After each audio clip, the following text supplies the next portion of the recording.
Yes, good afternoon everyone.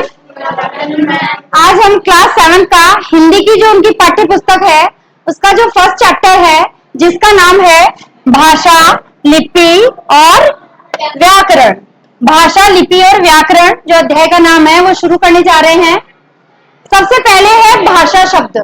आप ये देख पा रहे हैं भाषा शब्द जो है किस धातु से मिलकर बना है? भाष धातु से। ये भाष धातु से मिलकर बना है। धातु क्या होती है? मूल शब्द जो होता है उसको धातु कहते हैं।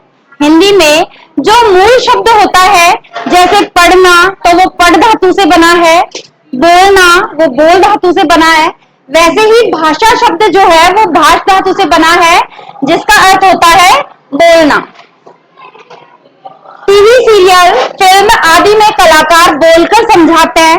देखा होगा टीवी सीरियल वगैरह में ये क्या है? दृश्य और श्रव्य माध्यम है। दृश्य और श्रव्य माध्यम का क्या मतलब होता है कि जो हमें वहां पे दिखाई भी देता है टीवी पे और सुनाई भी देता है। तो बोलकर समझाते हैं और हम सुनकर समझते हैं, ठीक है ना? हम वो बोलते हैं और हम सुनते हैं और समझते हैं। समाचार पत्र में क्या होता है? लिखकर समाचार प्रकट करते हैं और हम पढ़कर समाचार पत्र समझते हैं। कहने का मतलब यह हो गया कि भाषा क्या है? बोलकर, सुनकर, लिखकर और पढ़कर समझी जाती है, ठीक है? तो जैसे एक एग्जांपल से हम इसको समझते हैं। ये कह रही है मीकू हमारा मनपसंद कार्टून टीवी पर कितने बजे आएगा? तो वो कह रहा है उसको रिप्लाई में, रीना मुझे नहीं मालूम, अखबार में समय लिखा होगा। फिर मीकू अखबार पढ़ते हुए, हाँ रीना अखबार में लिखा है कि अब कार्टून का समय 6 बजे से बदलकर 8 बजे कर दिया गया है। अब इसमें जो भाषा का प्रयोग हुआ है कि किस साधन के माध्यम से वो भाषा हमने समझी है, तो इसके लिए कुछ क्वेश्चन बने हैं। रीना ने कार्टून का समय कैसे पूछा? अब देखो रीना सबसे पहले जो है कार्टून का समय पूछती है, तो कैसे पूछ रही है वो? बोलकर। Very good. तो इसमें आंसर क्या आ जाएगा? बोलकर उसने पूछा।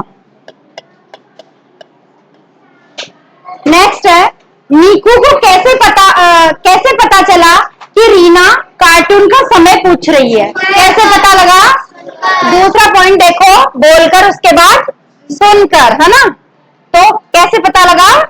सुनकर मीकू को पता लगा कि कार्टून का समय कितनी बजे का या पूछ रही है उसके बारे में। अखबार में कार्टून का समय कैसे बताया गया? लिखकर, क्योंकि उसमें लिखा हुआ था। तो लिखकर कार्टून का समय बताया गया था अखबार में। मीकू को कार्टून का समय कैसे पता चला? पढ़कर, क्योंकि उसमें लिखा हुआ था जिसको मीकू ने पढ़ा और उसको कार्टून का समय पता लगा। तो इस तरह से जो भाषा है वो बोलकर, सुनकर, लिखकर और पढ़कर जो है हम समझ सकते हैं। इस तरह से एक जो भाषा है उसकी क्या परिभाषा बनती है? जिस साधन से हम अपने विचार बोलकर या लिखकर प्रकट करते हैं तथा दूसरे के विचारों को सुनकर या पढ़कर समझते हैं, वह साधन क्या कहलाता है? भाषा कहलाती है। भाषा शब्द किस धातु से बना है? जिसका क्या अर्थ होता है? बोलना। Very good. अब देखिए, आप पिक्चर्स देख रहे हैं। यहाँ आपको कुछ पिक्चर्स दिखाई गई है। आपको यहाँ दिखाई दे रहा है कि ये रोड पे है, ट्रैफिक सिग्नल है, गाड़ियां यहाँ जा रही है। इधर जो है अध्यापिका कक्षा में पढ़ा रही है और यहाँ पर जो है एक माता जो है अपने बच्चे को खाना खिला रही है। तो अब हमें इन संकेतों के माध्यम से, ये सिर्फ पिक्चर है जिनको हम देख रहे हैं, लेकिन इनको देखकर हम समझ रहे हैं कुछ। तो पहले में हरी बत्ती चलने का संकेत दे रही है। देखो ये ग्रीन लाइट हो रही है, यहाँ ग्रीन लाइट मीन्स गो, है ना? तो चलने का संकेत दे रही है। दूसरे में ये अध्यापिका बच्चों को पढ़ा रही है, लेकिन बीच में बच्चे बातें करते हैं तो वो उनको संकेत कर रही है ना? एक साइन लैंग्वेज भी होती है जिसमें हम संकेतों के माध्यम से किसी को समझाते हैं। तो अध्यापिका ऐसे कर रही है तो बच्चे समझ रहे हैं कि उनको चुप होना है। फिर तीसरे में नन्हा बालक माँ को बुलाने का संकेत कर रहा है। ये बच्चा है जो खाना खा रहा था और अपनी माँ को बुला रहा है, तो इस तरह से हाथ कर रहा है छोटा बच्चा। तो इस तरह से ये हम किसके माध्यम से समझ रहे हैं? संकेतों के माध्यम से। ये संकेतों के माध्यम से समझा जा रहा है। संकेतों के माध्यम से कुछ बातें कही जाती है, लेकिन सारी बातें हम संकेतों के माध्यम से नहीं कह सकते हैं, क्योंकि ज्यादातर बातें संकेतों से स्पष्ट नहीं होती है। हर बात के संकेत तो हम कर नहीं सकते। वो तो साइन लैंग्वेज किनके लिए होती है? जो बोल नहीं सकते, सुन नहीं सकते, उनके लिए साइन लैंग्वेज चलती है। लेकिन सबके लिए, ये सबके लिए स्पष्ट करना संकेत माध्यमों से सही नहीं होता है। अतः अपनी बात को सही ढंग से समझाने के लिए बोलना और लिखना जरूरी होता है। इसी आधार पर, बोलने और लिखने के आधार पर ही भाषा के जो है कितने रूप माने गए हैं? दो रूप मुख्य माने गए हैं। पहला है मौखिक भाषा, जैसे कि मैं आपको पढ़ा रही हूं तो मौखिक भाषा का यूज कर रही हूं, बोलकर मैं आपको पढ़ा रही हूं। और लिखित भाषा, जैसे मैं बोलकर आपको प्रश्न उत्तर करवाती हूँ तो वो लिख कर करवाती हूँ, तो वो कौन सी भाषा हुई? इस तरह भाषा के दो रूप माने गए हैं। कौन कौन से? मौखिक और लिखित भाषा। मौखिक भाषा, जैसे कि आप सभी जानते हैं, जब मन के भावों और विचारों को बोलकर प्रकट करते हैं और सुनकर समझते हैं, तो वो कौन सी भाषा होती है? मौखिक भाषा। जैसे फोन पर हम बातें करते हैं, गाने सुनते हैं, कहानी सुनाना, ये सब क्या है? मौखिक भाषा के एग्जाम्पल हैं। दूसरा है लिखित भाषा।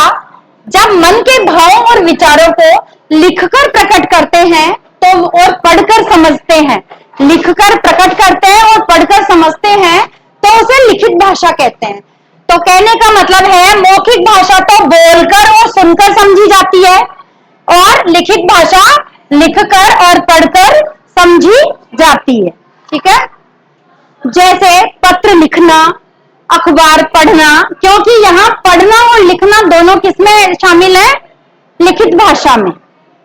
ईमेल करना, तो ये सब बातें जो है लिखित भाषा में आएगी। तो इस प्रकार हम कह सकते हैं कि भाषा विचारों के आदान प्रदान का उत्तम साधन है, उत्तम माध्यम है।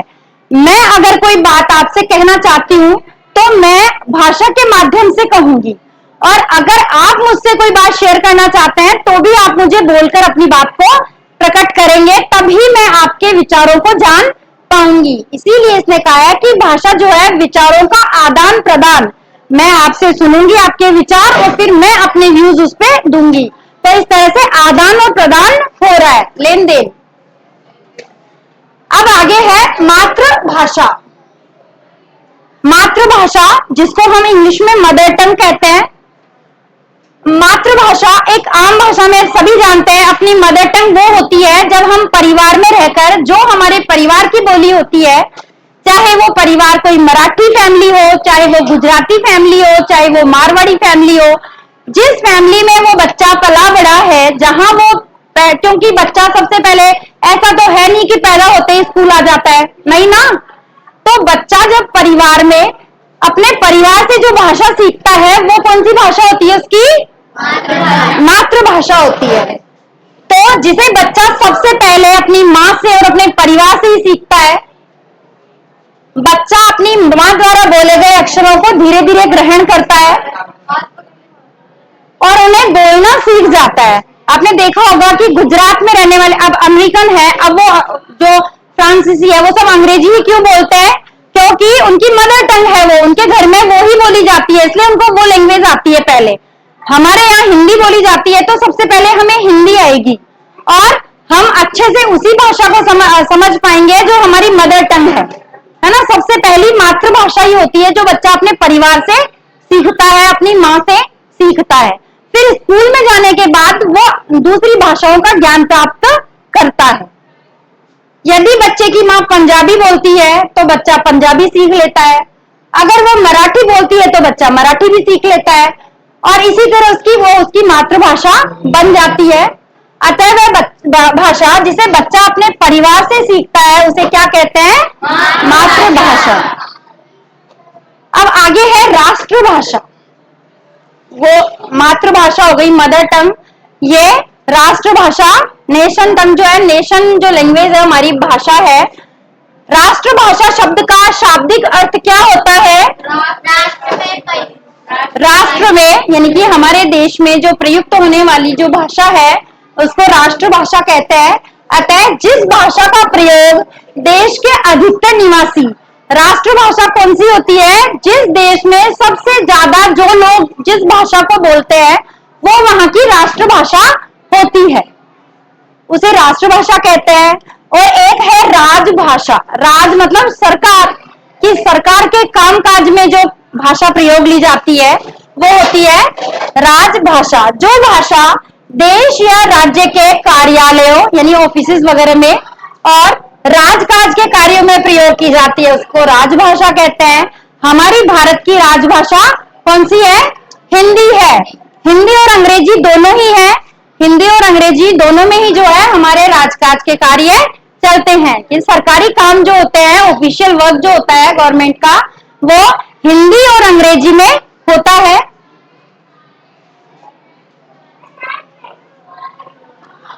अब हम ये सीखेंगे कि हमारी जो, जैसा कि आप सभी को विदित है कि आज क्या है, वैसे तो कल है भीमराव अंबेडकर जयंती, लेकिन आज हम उसको सेलिब्रेट कर रहे हैं। और उन्होंने जो संविधान बनाया था, सभी को पता है कि कॉन्स्टिट्यूशन किसने बनाया? भीमराव अंबेडकर ने। तो उन्होंने किसी भी पहलू को अधूरा नहीं छोड़ा था, हर चीज को उन्होंने उसमें शामिल किया था संविधान में। तो भाषा को भी शामिल किया था और हिंदी को जो है राजभाषा का दर्जा दिया गया था। पहले हिंदी हमारी राजभाषा नहीं थी, हालांकि 1947 से पहले तो हमारा देश आजाद ही नहीं था, यहाँ अंग्रेजों का राज था। लेकिन जब हमारा कॉन्स्टिट्यूशन बना तो हिंदी को राजभाषा का दर्जा भारतीय संविधान के आर्टिकल 343, इट मीन 343 है ना, 343 जो अनुच्छेद है, इट मीन आर्टिकल 343 के अंतर्गत 14 सितंबर 1949 मीन्स 14 सितंबर 1949 है ना, 1949 में हिंदी को जो है राजभाषा का दर्जा दिया गया था। कब दिया गया राजभाषा का दर्जा? हाँ, और कौन से अनुच्छेद में, कौन सा आर्टिकल था? हाँ, 343, 343 जो नंबर का आर्टिकल था उसके अंतर्गत हिंदी को 14 सितंबर, इट मीन 14 सितंबर 1949 को जो है हिंदी को राजभाषा का दर्जा दिया गया। तभी से जो है हम 14 सितंबर के दिन हिंदी दिवस मनाते, तब से हम हिंदी दिवस मनाते आ रहे हैं, क्योंकि उसी दिन हिंदी हमारी राजभाषा स्वीकार्य हुई थी।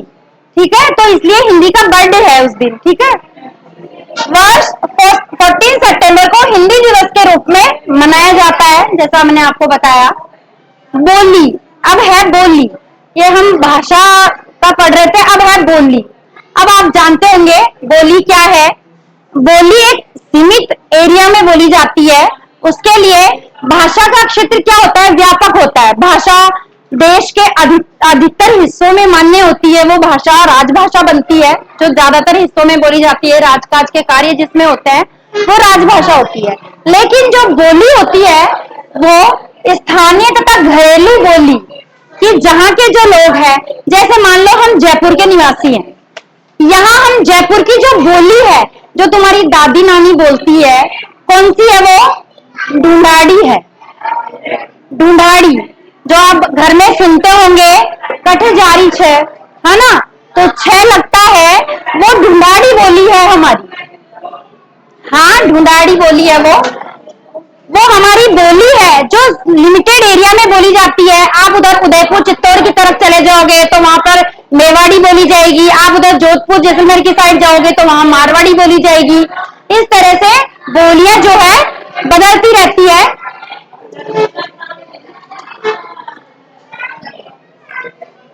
यह किसी स्थान विशेष में ही बोली जाती है, जैसा मैंने आपको बताया कि यह किसी पर्टिकुलर एरिया में ही बोली जाती है तथा इसका क्षेत्र सीमित होता है, यानी कि यह जो है बहुत बड़ी मात्रा में नहीं बोली जाती है। ऐसा नहीं है कि जयपुर के अलावा भी बहुत सारे ऐसे जिले हैं जहां पर ढूंढाड़ी बोली जाती है, ऐसा नहीं है।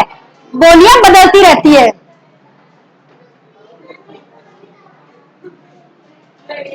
वो कहते हैं घाट घाट पर पानी और कोस कोस पर वाणी, बदलती रहती है। ये एक मुहावरा है इसका।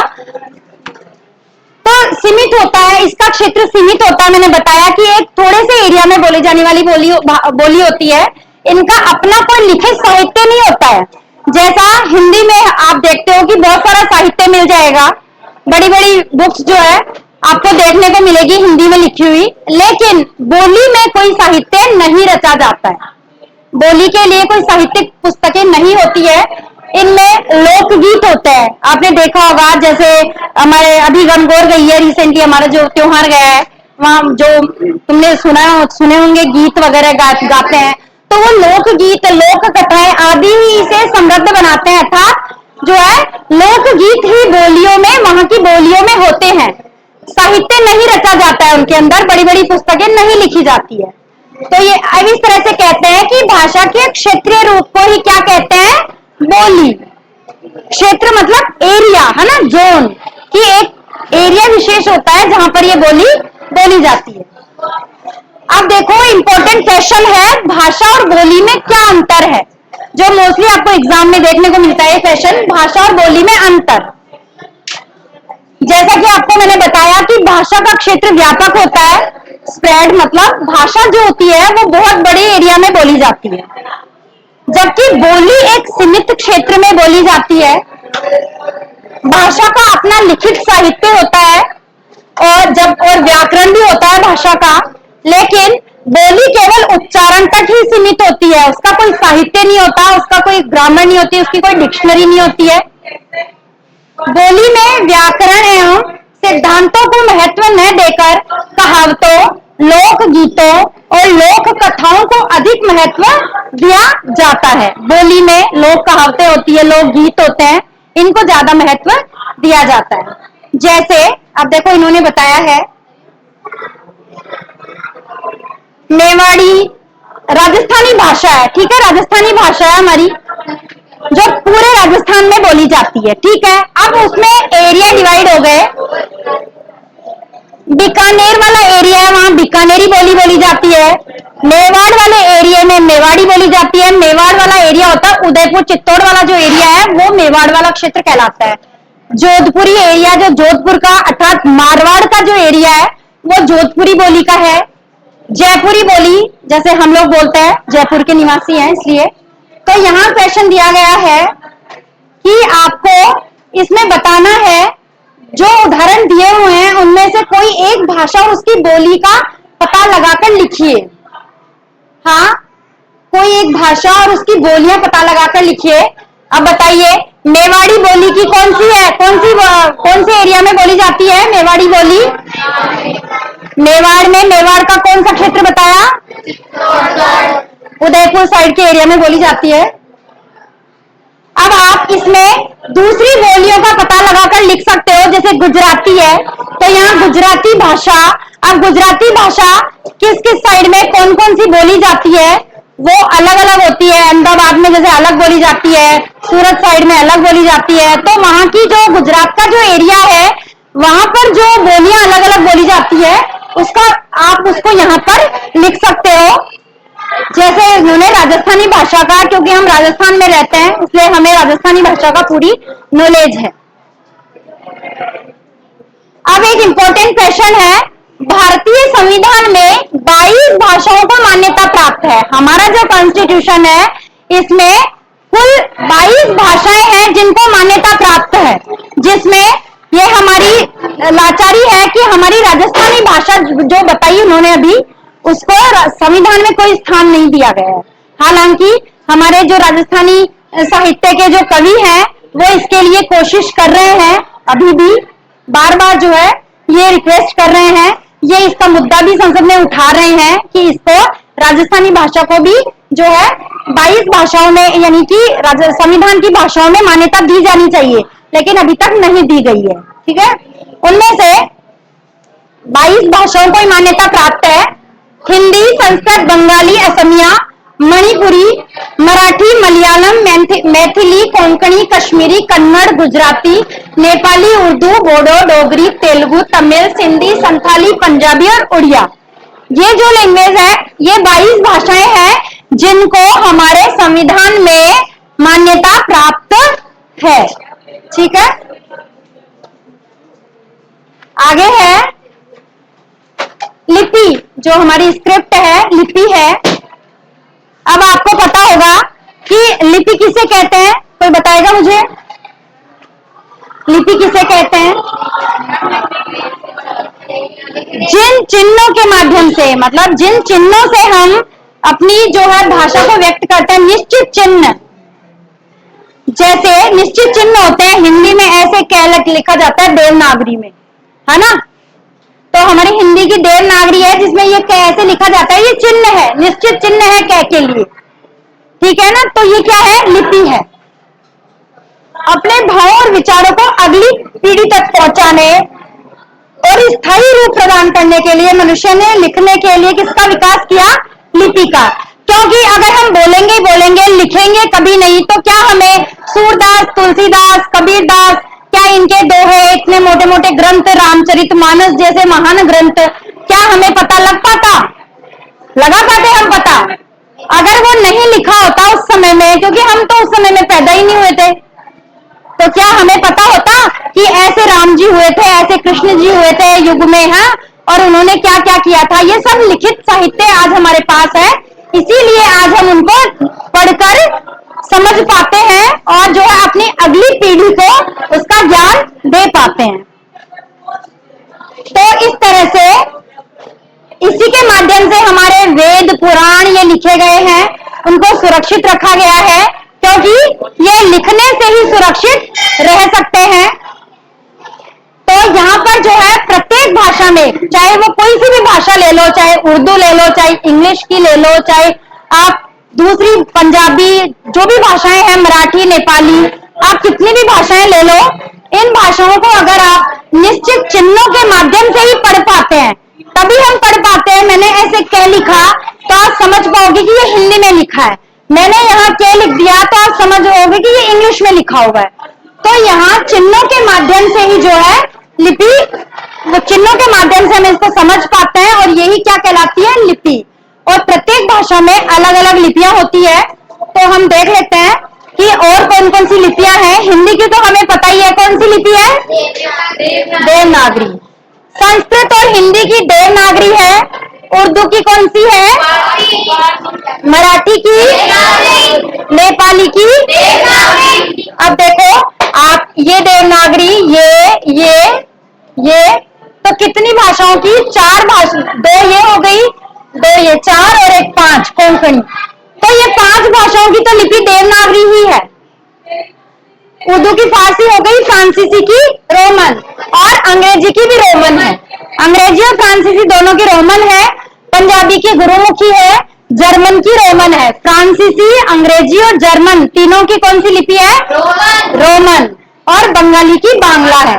इस तरह से भाषा के लिखित रूप में जिन ध्वनि चिन्हों का, जो ध्वनि चिन्ह जिनको हम बोलते हैं, उसके लिए एक चिन्ह का प्रयोग होता है, तो वो जो प्रयोग किया जाता है उसी को क्या कहते हैं? लिपि कहते हैं। मानक भाषा, स्टैंडर्ड लैंग्वेज जो होती है, उसको कहते हैं मानक भाषा। विद्वानों और शिक्षाविदों द्वारा भाषा का स्वीकृत रूप। ऐसे तो सभी, बहुत से बच्चे हैं जो बहुत सारे शब्द अशुद्ध लिखते हैं, लेकिन हमारे विद्वानों ने, व्याकरणकर्ताओं ने, शिक्षाविदों ने कुछ जो है हिंदी के लिए नियम बनाए हैं कि आप इस शब्द को ऐसे ही लिखेंगे तो ही ये शुद्ध माना जाएगा, है ना। तो इसके लिए उसको क्या कहते हैं? मानक भाषा। भाषा में एक ही वर्ण या शब्द के एक से अधिक रूप प्रचलित हो सकते हैं।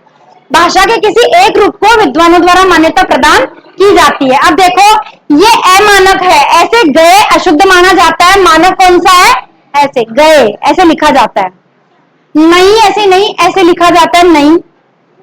अंत ऐसे शुद्ध नहीं माना जाता, ये शुद्ध होता है।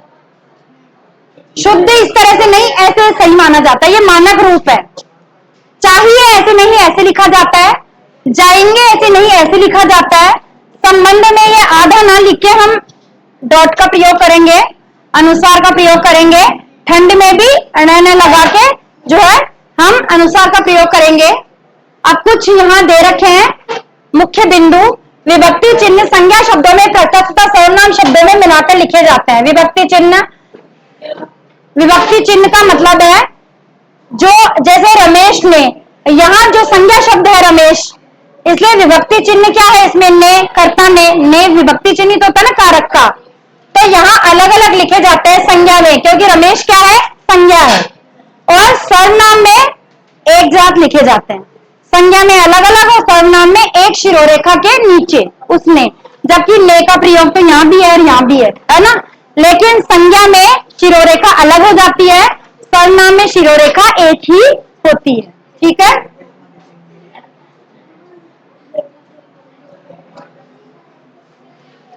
संयुक्त क्रियाएं जो है वो पृथक लिखी जाती है। संयुक्त क्रिया का मतलब होता है जो दो क्रियाएं एक साथ होती है, वहां संयुक्त क्रिया होती है, उसे संयुक्त क्रिया कहते हैं। वो एक साथ लिखी जाती है। जैसे जा चुका है, तो जाना और चुकना दो क्रियाएं हैं, लेकिन वो अलग अलग शिरोरेखा के नीचे लिखी जाएगी। अव्यय पृथक लिखे जाएंगे, जैसे उसके साथ, कहां तक। क्रिया विशेषण आदि अव्यय में ये वह की जगह स्वरात्मक प्रयोग किया जाएगा, जैसे गए गए, हुआ का हुआ, इस तरह से लिखा जाएगा। श्री और जी अलग अलग लिखे जाएंगे। श्री गुप्ता जी अलग अलग शिरोरेखा का प्रयोग होगा। री, रे और ले का प्रयोग हिंदी में नहीं होता है, इसलिए हमारी वर्णमाला में उसको कोई स्थान नहीं दिया गया है। संयुक्त वर्ण जो होता है उसमें पाई हटाकर घुंडी को आधा कर हलंत लगाकर बनाया जाता है। सभ्य वक्त जिस तरह से ये बनाए जा रहे हैं, शब्द के अंत का हलंत जो है ना अब लुप्त हो गया है। पीछे जो हलंत लगता है ना, जिसे हम अर्थात लिखते थे, तो शुद्ध ऐसे माना जाता था। अब इस हलंत को हटा दिया गया है और शुद्ध कैसे माना जाता है, ऐसे। अब ऐसे ही शुद्ध मान लिया जाता है। ये चंद्र बिंदु का प्रयोग किया जाना चाहिए, है ना। मानक रूप गर्मी गर्मी, ये दोनों सही है। मर्जी दर्जी, ये सब सही है। तत्सम शब्दों के तद्भव हो जाने पर विसर्ग का लोप हो जाता है। अब विसर्ग नहीं होता है। ये जो नुक्ता का प्रयोग होता है नीचे, डॉट, हाँ, ये जो डॉट होता है इसको नुक्ता कहते हैं। केवल ज और फे में प्रयोग होता है अभी, और बाकी का हट गया है। साहित्य किसे कहते हैं? प्रत्येक भाषा में ज्ञान के अलग अलग विषयों का भंडार है। यह ज्ञान का संचित कोश है। इसका मतलब है ज्ञान के संचित कोश को क्या कहते हैं? साहित्य कहते हैं। साहित्य दो प्रकार का होता है, गद्य साहित्य और पद्य साहित्य। गद्य साहित्य में आपके कौन कौन से आते हैं? कहानी, जीवनी, उपन्यास, नाटक, पत्र, लेख और एकांकी आती है। और पद्य में आपके कविता, गीत, पद, दोहा, छंद, चौपाई, ये सब आते हैं। और व्याकरण का क्या अर्थ है? विश्लेषण करना, अर्थात एनालाइज करना। व्याकरण शब्द वर्ण और वाक्य की रचना को व्यवस्थित करता है। व्याकरण को शुद्ध होने पर हमें भाषा का असली परिचय देता है व्याकरण ही। तो जो है व्याकरण किसे कहते हैं? सबसे मेन है व्याकरण वह शास्त्र है जो भाषा के शुद्ध रूप का ज्ञान कराता है। भाषा व्याकरण के तीन भाग होते हैं, वर्ण विचार, शब्द विचार और वाक्य विचार। वर्ण विचार में हम उनके वर्णों के उच्चारण, उनके भेद, इनके बारे में जानकारी प्राप्त होती है। शब्द विचार में शब्दों के भेद, उनकी बनावट, उत्पत्ति आदि की जानकारी प्राप्त होती है। और वाक्य विचार में हमें वाक्यों की रचना, उनके भेद, वाक्य विग्रह और विराम चिन्हों का प्रयोग किया जाता है। इस तरह से ये जो हमारा अध्याय प्रथम है, भाषा, लिपि और व्याकरण, हमने पढ़ा। आशा करती हूँ कि आप सभी को समझ आया होगा। अब आप इसको एक बार फिर से रिवाइज कीजिए। अब हम इसके नेक्स्ट वीडियो में इसके प्रश्नोत्तर करेंगे। Thank you.